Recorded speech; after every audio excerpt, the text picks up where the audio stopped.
কার এলাকায় কী নামে পরিচিত জানি না, আমাদের খুলনা অঞ্চলে এটাকে তিত বেগুন নামে মানে পরিচিত। না, নোয়াখালী ভাষায় তিত বেগুন, ওরা কি একটা বলে জানো, তিত বেগুন সব জায়গায় বলে না, ছিঁড়ে ফেলছে। এগুলা খাওয়া যায় তাও অনেকেই জানে না। আমরা এগুলা খাওয়ার জন্য, সংগ্রহ করার জন্য বাসা থেকে অনেক দূরে আসি। এটা পড়ে যাবো দেখি। তুমি কেন নামতেছো ভিতরে? আমি তো মানে বেগুন খুঁজে পাচ্ছি না যে ভিডিও করব। বেগুন আমি এনে দিচ্ছি, দাঁড়াও দাঁড়াও।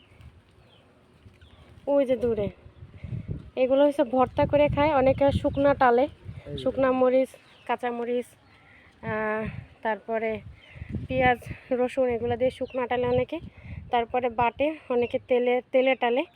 আর আমরাও জানতাম না এটা মানে খায় আর কি। আমার ফুফু নোয়াখালীর মেয়ে, নোয়াখালীর বউ, তো সে হয়েছে মাকে শিখাইছে আর কি। আমার ফুফুর অনেক পছন্দের একটা খাবার, পৃথিবীতে সেও নাই মাও নাই, তা এটা হচ্ছে ফুফু হয়েছে অনেক দূর থেকে এগুলা কালেক্ট করে মা আয়না দিত মারে, তারপরে মা ভর্তা বানাইতো, ফুফু খাইতো, আর সাথে আমরা সেই হিসাবে সেই সূত্রে খাওয়া শিখছি। আমি তোমার কাছে শিখি নাই।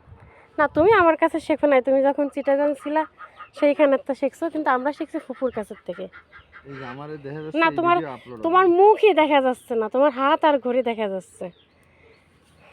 কি একদম মানে স্পেশাল মানুষ যে ওনারা দেখানো যাবে না, তোমার আমি দেখাইলামই না, কথাও দেবো না, দেওয়া যাবে না, দেওয়ারও দরকার নেই।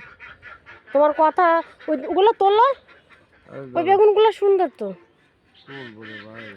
এগুলো একদিন ভর্তার একটা রেসিপি খুলনায় পাওয়া যায়।